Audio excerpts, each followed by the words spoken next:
Greetings and salutations, young true believers. So, I want to talk to you about Tarun Khaitan, his video or his podcast interview with David Edmonds on Philosophy 24/7 about how can we save democracy. We're entering the section of the course. We're going to talk about political philosophy. Um, as Khaitan makes abundantly clear on the outset, he believes that the biggest danger and what he sees happening in nations like Hungary, Poland, Turkey, uh, and various other nations. And he notes that this is happening to a lesser extent in, say, Italy, Brazil, the U.S., and the U.K.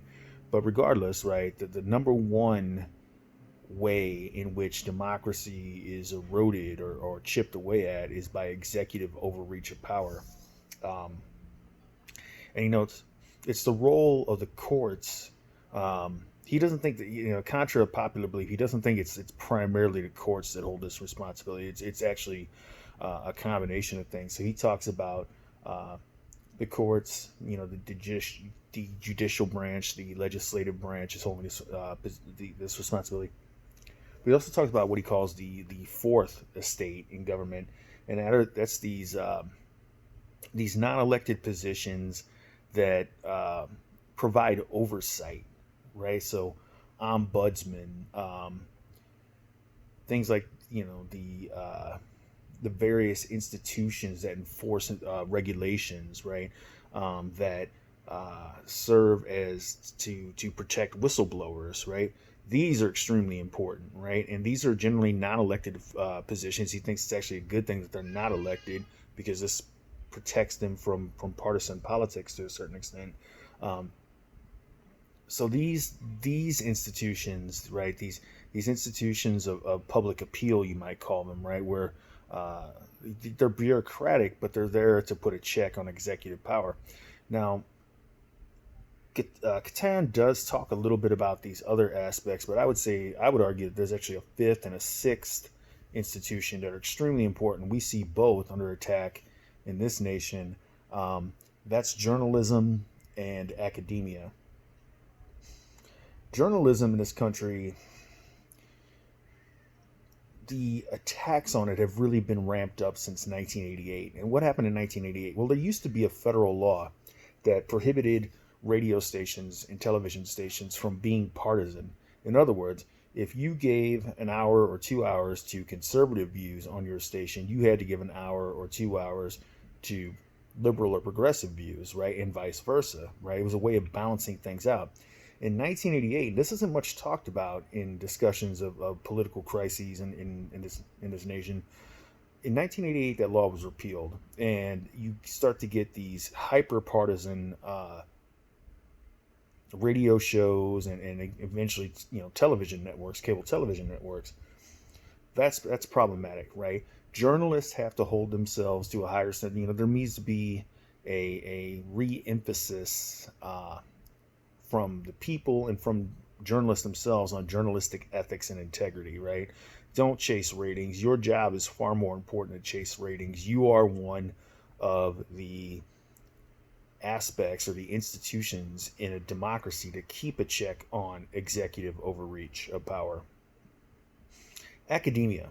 Now, you might not think of your professors as being a target of authoritarian oppression, but if you look at the history of every authoritarian takeover anywhere in the world, intellectuals are among the very first people that are targeted because they offer sustained and substantive criticism of authoritarian movements, right? So this is why academic freedom has got to be respected, right? It's got to be respected. Um, I don't think it's any coincidence that one of the first things that's chipped away at in an economic crisis are educational budgets, right? Um, you often see academics jailed in authoritarian regimes. So that again, we academics, and this is something, for example, Noam Chomsky, whether you agree with his political stance or not, he's talked about quite a bit, right? Academics need to hold themselves responsible in any discipline, regardless of discipline, right? Because you are a bulwark of democracy, right? Now, there's one other aspect of this that is substantially declined in the last 45 years or 40 years in this country. Unions. Unions used to be an integral part of placing in a check on executive and indeed corporate power, right? Um, they have they've substantive they've suffered a very substantial decline in our nation, and that's lamentable. Um,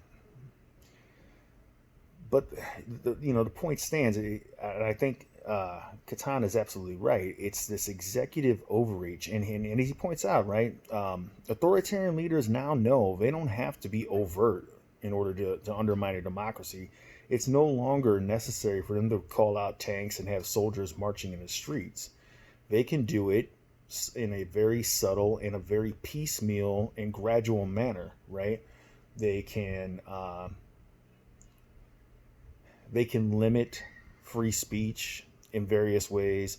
They can appeal to people's patriotism in as a justification for what they're doing. They can scapegoat immigrants. They can scapegoat the media. They can scapegoat academics, right? There are very subtle ways to do this, right?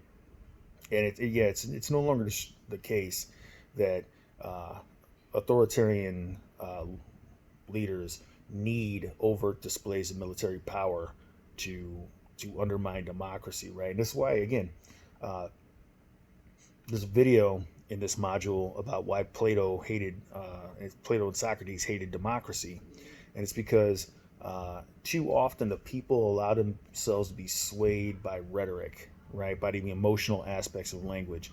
It's the duty of the citizen in a democracy to not allow themselves to be swayed by rhetoric, but to be swayed by good substantive argumentation, right?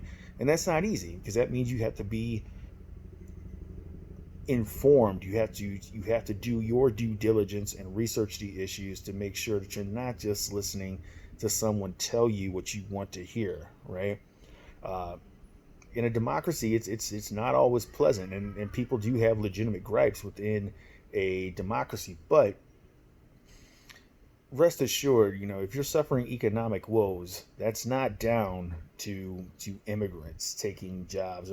It's as Khaitan points out, right? We need the contributions of journalists, psychologists, sociologists, economists, philosophers, etc., political scientists, to examine the causes of discontent with democracy, and to see what can be done to save it.